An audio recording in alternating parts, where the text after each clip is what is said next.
시간 우리에게 주시는 하나님 말씀 요한복음 6장 5절에서 13절까지의 말씀입니다. 이 계시의 말씀이 선포될 때 살아계신 하나님의 음성을 듣는 시간이 되시기 바랍니다. 예수께서 눈을 들어 큰 무리가 자기에게로 오는 것을 보시고 빌립에게 이르시되 우리가 어디서 떡을 사서 이 사람들을 먹이겠느냐 하시니 이렇게 말씀하심은 친히 어떻게 하실지를 아시고 빌립을 시험하고자 하심이라. 빌립이 대답하되 각 사람으로 조금씩 받게 할지라도 200데나리온의 떡이 부족하리이다. 제자 중 하나 곧 시몬 베드로의 형제 안드레가 예수께 여짜오되 여기 한 아이가 있어 보리떡 5개와 물고기 2마리를 가지고 있나이다. 그러나 그것이 이 많은 사람에게 얼마나 되겠사옵나이까. 예수께서 이르시되 이 사람들로 앉게하라 하시니 그곳에 잔디가 많은지라 사람들이 앉으니 수가 5,000명쯤 되더라. 예수께서 떡을 가져 축사하신 후에 앉아있는 자들에게 나눠주시고 물고기도 그렇게 그들의 원대로 주시니라. 그들이 배부른 후에 예수께서 제자들에게 이르시되 남은 조각을 거두고 버리는 것이 없게 하라 하시므로 이에 거두니 보리떡 5개로 먹고 남은 조각이 12바구니에 찼더라. 아멘.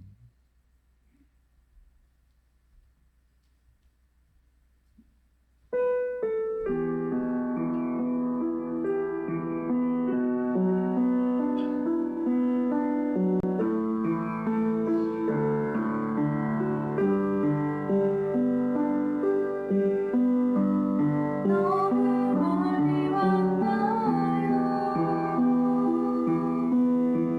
주님께 돌아가요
오늘 귀한 주일에 이 자리에 오신 우리 성도님들, 또 영상으로 예배 참여하시는 우리 모든 성도님들에게 주께서 크신 은혜로 함께 주실 줄 믿습니다.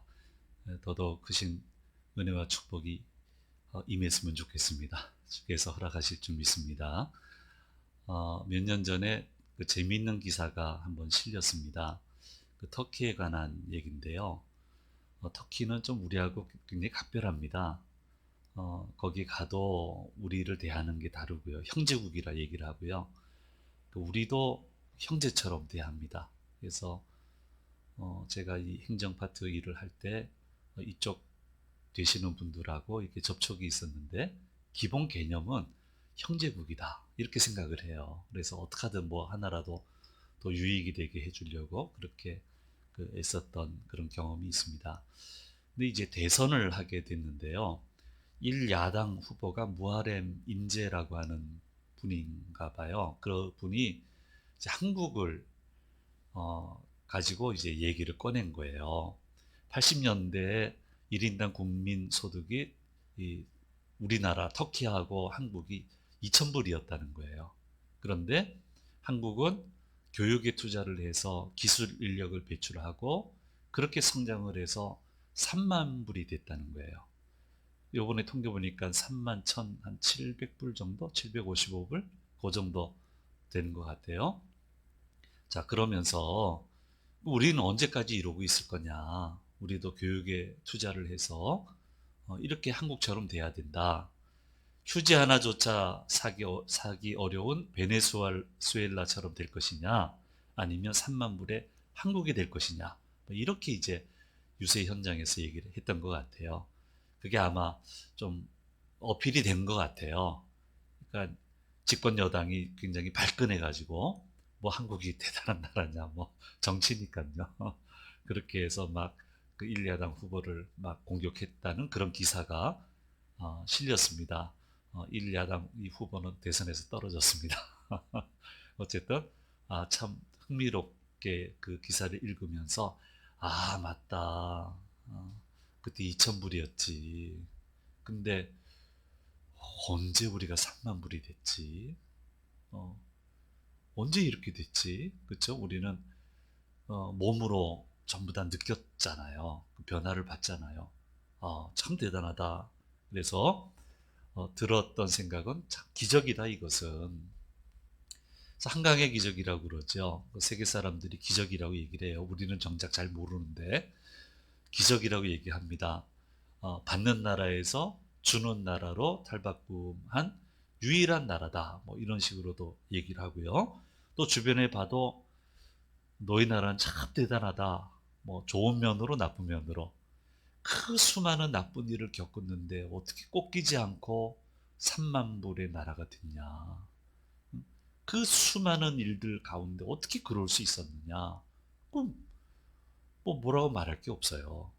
그래서 보면은 이 나라가 여기까지 온 것은 정말 기적이다.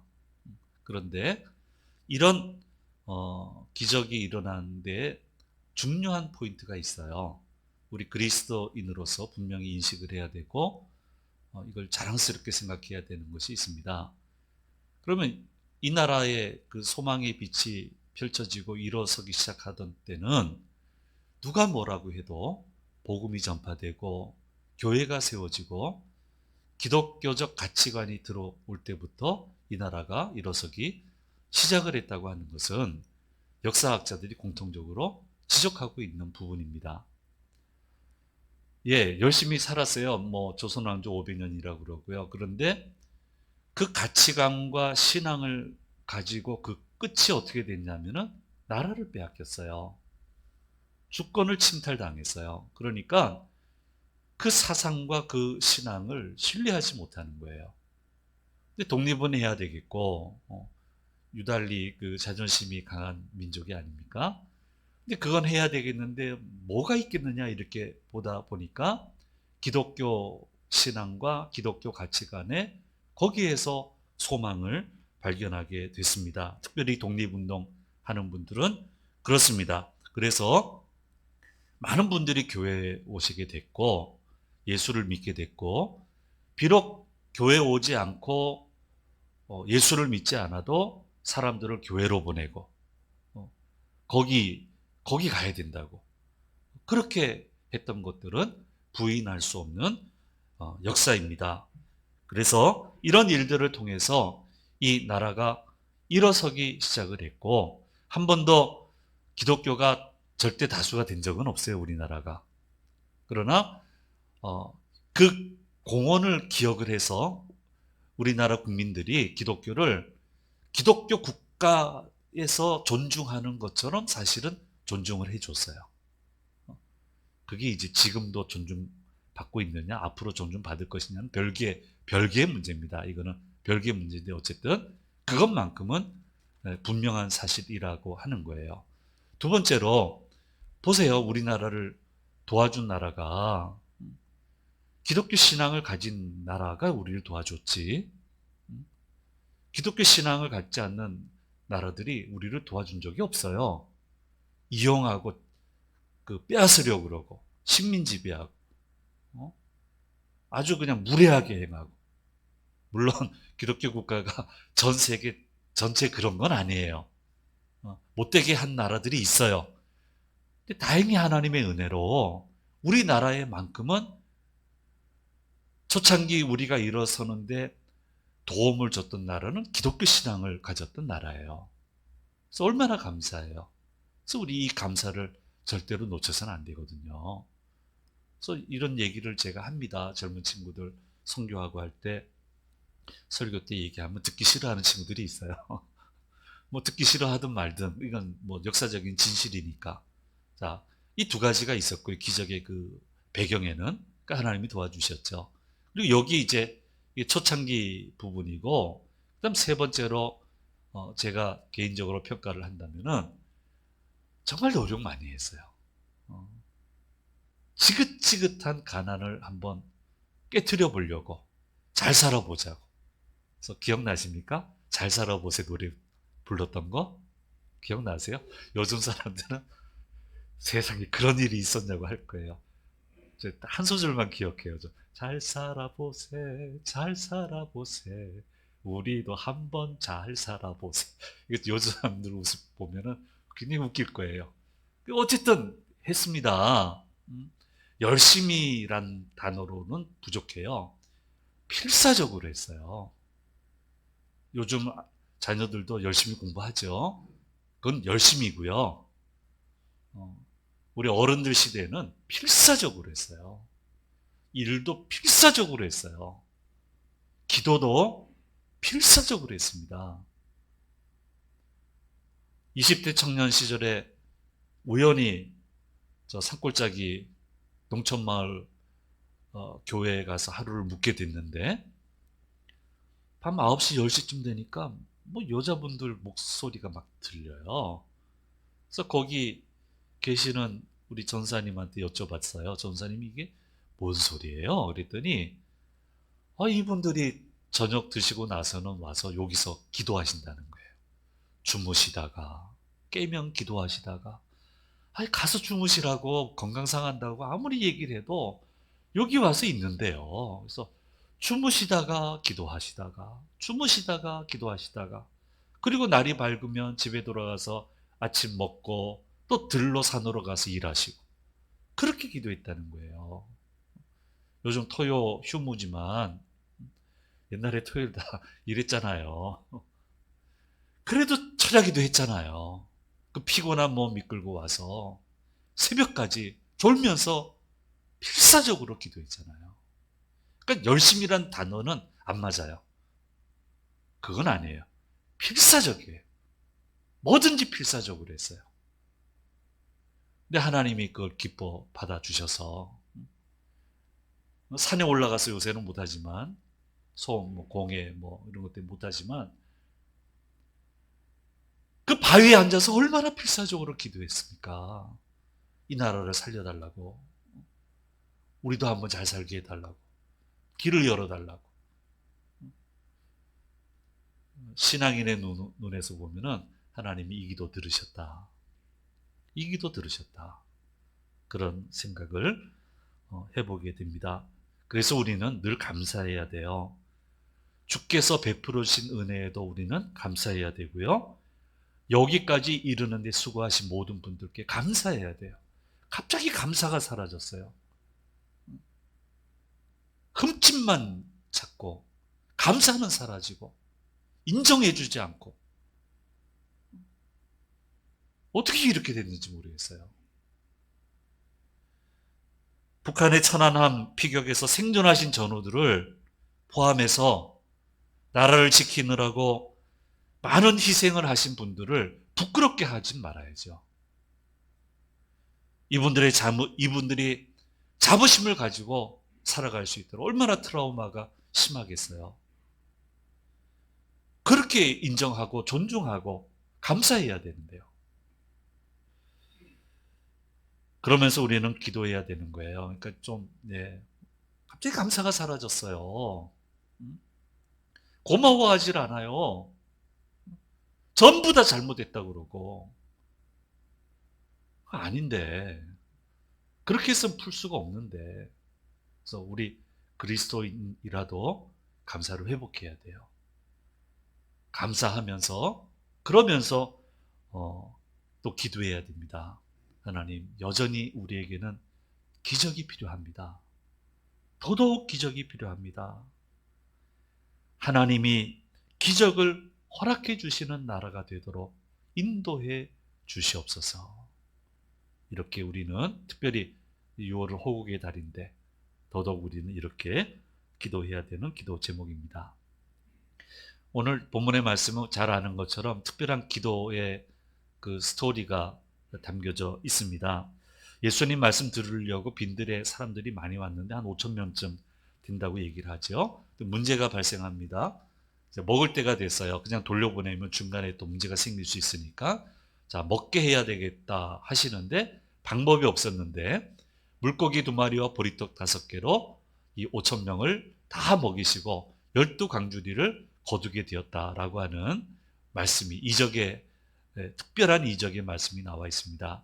이 말씀을 보게 되면은 하나님이 어떤 방법을 통해서 기적을 허락하시는가에 대한 말씀의 그 인사이트를 우리가 이 말씀을 통해서 발견할 수 있습니다.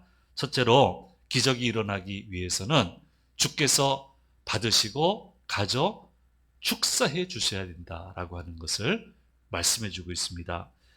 오늘 11절 말씀은 이렇게 우리에게 말씀해 주고 있습니다. 같이 읽겠습니다. 예수께서 떡을 가져 축사하신 후에 앉아있는 자들에게 나눠주시고 물고기도 그렇게 그들의 원대로 주시니라. 떡을 가져 축사하신 후에 나눠주시는데 원대로 주시더라 말씀하고 있습니다. 기적은 예수님을 통해서 일어나는 거예요. 예수님이 주도권을 가지시는 거예요. 내가 지금 하셔야 됩니다. 이 타이밍입니다. 여기서 안 하시면 어떻게 하십니까? 그렇게 되는 게 아니고 주께서 주도권을 가지시고 주께서 받으시고 가져서 축사하신 곳에 축복하신 곳에 바로 거기에서 기적이 일어나는 것이고 아니 주님 지금 안 일으켜 주시면 어떻게 합니까? 그렇게 되는 게 아니고 주께서 일으켜 주시는 그때 그 기적이 일어나야 그제서야 제대로 된다는 거예요. 그래서 기적의 주도권은 주께서 가지고 계신다라고 하는 것을 우리가 절대로 잊어서는 안 되는 거예요. 자, 우연히 제가 존경하는 교수님 그 어머니를 만나 얘기하다 보니까 어머니이셔요. 그 일가가 같이 여행을 하시고 저도 같이 그 일행이 있었고요. 가면서 이야기꽃을 피웠는데 이제 집안 스토리를 어른께서 쭉 얘기하시는 거예요.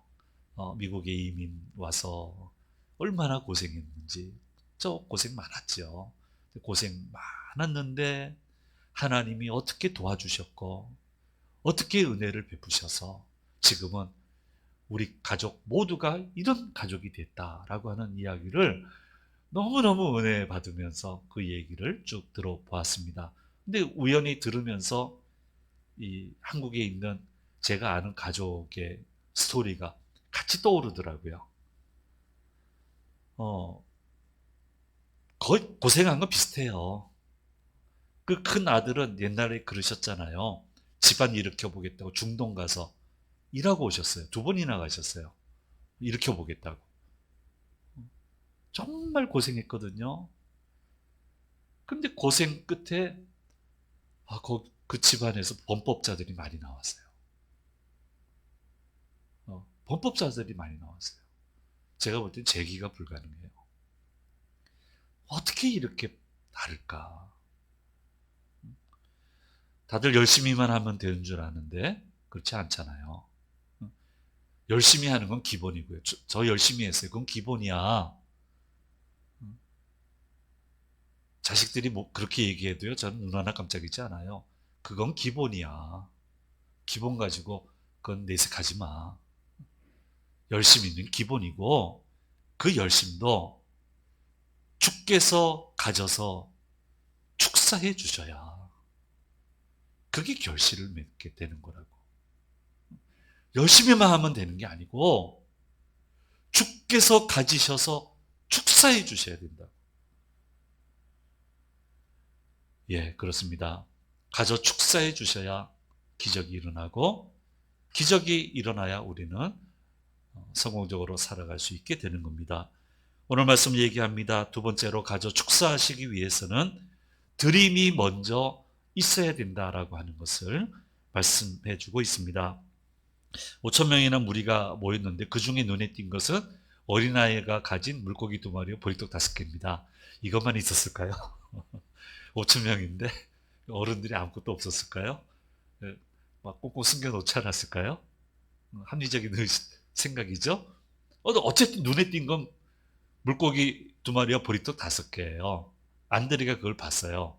저 같으면 야, 뺏기지 말고 너 혼자 잘 먹어라 이럴 것 같은데 이거를 또 얘기를 하네요. 예수님께 이게 있다고? 그걸 또 가져오라고 그래요. 이 아이도 대단해요. 그걸 또 내놔요. 아이니까 그러는가? 내놔요. 그런데 바로 그것을 가지고 5,000명을 먹이십니다. 8절 9절 말씀해 주시고 있습니다. 같이 읽겠습니다. 제자 중 하나 곧 시몬 베드로의 형제 안드레가 예수께 여짜오되 여기 한 아이가 있어 보리떡 5개와 물고기 2마리를 가지고 있나이다. 그러나 이것이 이 많은 사람에게 얼마나 되겠사옵나이까. 이 표현이 얼마나 위안이 되는지 몰라요. 값지고 귀한 것만 주님이 받으셔서 역사하시는 게 아니고요. 정말 별게 아니어도 주님께 드리면 주께서 받으셔서 축사하시면 이 귀한 기적의 재료가 되고 도구가 되고 내가 그 영광 가운데 참여하게 된다라고 하는 말씀이 얼마나 도전이 되고 위로가 되는지 몰라요. 그래서 우리는 늘 기도해야 됩니다. 정말 보잘것없는데 드리게 해주셔서 감사합니다. 드려오니 받으시고 가지셔서 축사해 주시고 사용해 주시옵소서. 가져 축사하셔서 기적을 베풀어 주시옵소서. 그렇게 기도할 때 바로 그곳에 기적의 역사가 일어나게 되는 것입니다. 저는 기도하면서 이렇게 여러 가지 프로젝트들을 했습니다. 갖춰진 건 없어요. 하라고 하시니까 여건이 만들어지니까 해야 되는 줄 알고 어떨 때는 너무 두렵고 어떨 때는 다리가 떨리고 실패하면 큰 데미지를 입으니까 그 엄한 세계에서 한 번 실수하면은 모든 길이 막히는 그 세계에서 다리가 후들거리지 않으면 이상하죠. 그때 했던 기도가 이 기도입니다. 전 이거밖에 없습니다. 제 능력은 이거밖에 안 됩니다. 그냥 드립니다. 가져서 축사하시고 역사해 주십시오. 그렇게 기도하면서 했는데 맨 땅에 헤딩이에요. 다 맨 땅에 헤딩이에요. 그런데 주께서 받으셔서 역사해 주셨고 그렇게 눈물로 기도했던 일들은 전부 다 성공적으로 매듭을 짓고 지금도 잘 운영되고 있는 것을 보고 감사하고 있습니다. 또한 우리는 늘 기억해야 됩니다. 교회는 드리기 위해 모이는 곳이에요. 드리기 위해 모이는 것이에요. 모여서 주님께 말씀드려야 됩니다. 별것 아니지만 받으시고 가져 축사하셔서 사용해 주십시오. 이 조그만 재능이나마, 이 조그만 것이나마 그 사용해 주심을 보고 감격하고 감사하고 은혜를 받고 용기를 얻고 그렇게 하는 것이 바로 교회인 것입니다. 이것이 멈춰져서는 안 되고 이 본질이 바뀌어지면 안 되는 겁니다. 하나님의 자녀들은 하나님이 필요하다고 하실 때 나에게 맡겨주신 것을 크든 작든 드릴 수 있어야 됩니다. 그러나 하나님이 나한테 기회를 주시는 거예요. 기쁨으로 드려야 되는 거예요. 그럴 때 거기에서 주께서 임하셔서 축복의 역사를 베풀어 주시는 겁니다. 교회가 사역을 할 때도 마찬가지입니다. 정말 보잘것없지만 드립니다. 예, 많은 강사님들 초대했고요. 강사님들의 스토리를 들었어요. 우리 교단만 아니고 열왕기 교단에서 많은 강사님들 모셔다가 그분들의 스토리를 들었어요. 전부 다 공통점이에요. 정말 보잘것없습니다. 이거밖에 안 됐는데 쓰시려고 그러십니까? 이거밖에 준비 안 됐는데 하시려고 하십니까? 믿음으로 드리오니 받아주십시오. 역사해 주십시오. 근데 주께서 가져서 축사해 주시는 거예요. 거기에서 역사가 일어나는 거예요. 그렇게 할 때가 우리 기도 제목이에요. 드리오니, 이것 보잘것없는 것 드리오니 가지시고 받으시고 축사하시고 사용해 주시옵소서. 그렇게 될 때 기적의 역사가 일어나게 되고, 여러분, 기적이 강력한 물줄기가 돼야 돼요. 기적이 강력한 주류 물줄기가 돼야 돼요. 내 인생에 기적 없이 어떻게 살아요? 어떻게 헤쳐나가요? 어떻게 헤쳐나가요, 이거를? 강력한 물줄기가 돼야 되는 거예요. 그러기 위해서는 드림이 있어야 된다. 오늘 말씀은 세 번째로 말씀하고 있습니다. 이 말씀을 통해서 축복이라고 하는 것은 순종의 결과물이라고 하는 것을 분명하게 말씀해주고 있습니다. 자, 빌립의 얘기가 나오죠. 빌립이 뭐라고 할지 이미 아시면서 자, 빌립에게 물어보시죠. 5절에서 7절 말씀에서 이 스토리 내용을 얘기하십니다. 같이 읽겠습니다. 예수께서 눈을 들어 큰 무리가 자기에게로 오는 것을 보시고 빌립에게 이르시되 우리가 어디서 떡을 사서 이 사람들을 먹이겠느냐 하시니 이렇게 말씀하심은 친히 어떻게 하실지를 아시고 빌립을 시험하고자 하심이라. 빌립이 대답하되 각 사람으로 조금씩 받게 할지라도 200데나리온의 떡이 부족하리이다. 예수님 말씀하셨는데 계산만 하고 있습니다. 5,000명 산술적으로 200데나리온 돈이 있어도 조금씩 줄 수밖에 없고 살 데도 없고 뭐 이런 식으로 답을 하죠. 대꾸도 안 하세요. 주님이 대꾸도 안 하세요. 잘 생각해야 돼요. 대꾸도 안 하세요. 그리고 이런 말을 하시는데도 불구하고 음식을 먹을 수 있도록 대형을 갖추라고 얘기를 해요. 사람들을 앉히라고 얘기를 해요. 그리고 다들 그 명령을 따릅니다.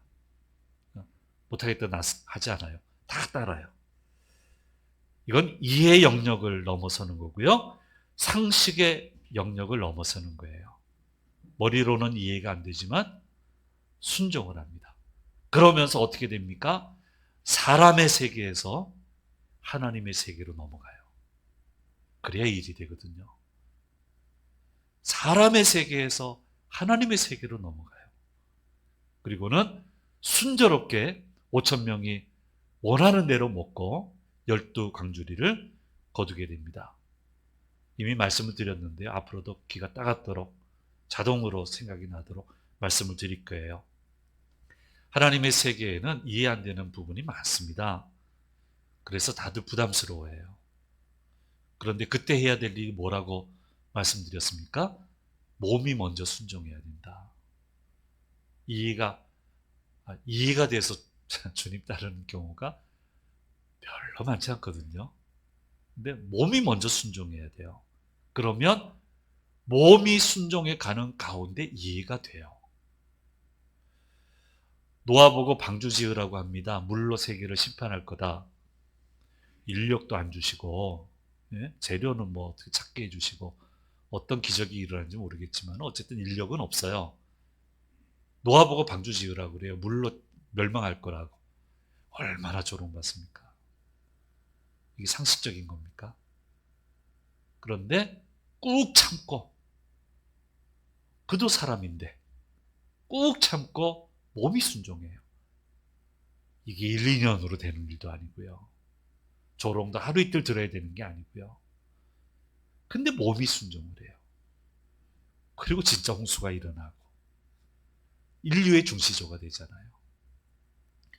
예수 믿는 자들을 틈만 나면 죽이려고 서슬이 퍼런데 주께서 예루살렘을 떠나지 말라고 합니다. 상식적으로는 도망가야 됩니다. 숨어야 됩니다. 그런데 떠나지 않아요. 이해가 되지 않지만 몸이 순종을 해요. 근데 거기에서 성령께서 임하시고 수천 명의 사람들이 예수님을 영접하고 교회가 세워졌습니다. 그래서 축복은 항상 순종의 결과물이다라고 하는 것을 말씀해 주고 있습니다. 마지막 네 번째로 이 본문의 말씀 우리에게 말씀해 주고 있습니다. 내가 받은 축복은 반드시 나눠줘야 된다라고 하는 것을 말씀해 주고 있습니다. 물고기 2마리와 보리떡 5개 먹다가 숨기면 끝나는 거예요. 끝나는 거예요. 계속 나눠줍니다. 계속 나눠줍니다. 다 같이 먹어요. 다 같이 행복하고 다 같이 기적에 동참을 하게 되고 천국이 그 순간 그곳에 임하게 되는 것을 보게 됩니다. 얼마나 귀한 겁니까? 내게 주신 이 자그마한 것으로 하나님의 세계를 밝게 할 수 있다면 얼마나 영광입니까? 내게 주신 것으로 사람들의 필요를 조금이나마 채울 수 있다면 얼마나 영광입니까?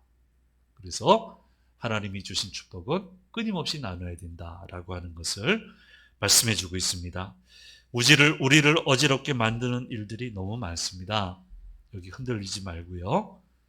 하나님이 주시는 기적의 통로가 모두 되어야 될 것입니다. 나 자신도 밝아져야 될 것이고 내가 있는 교회, 가정, 직장 모두를 밝게 만드는 그런 도구가 되어야 될 것입니다. 그렇게 되기 위해서는 가져 축사해 주셔야 됩니다. 가져 축사해 주심이 우리 모두에게 항상 임하게 되기를 간절히 소망합니다. 기도하겠습니다. 은혜로우신 아버지 하나님, 주신 말씀을 통하여 우리에게 주시는 음성을 들었습니다. 주님, 보잘것없습니다. 그러나 가져 축사하여 주옵소서. 기적의 역사를 저희에게 보여주시고 베풀어 주시옵소서. 그래서 하나님의 나라가 내가 살아가는 곳에 우리 교회의 모든 영역에 넘치도록 임하도록 역사해 주시옵소서. 감사드리고 우리 주 예수 그리스도의 이름으로 기도드립니다. 아멘.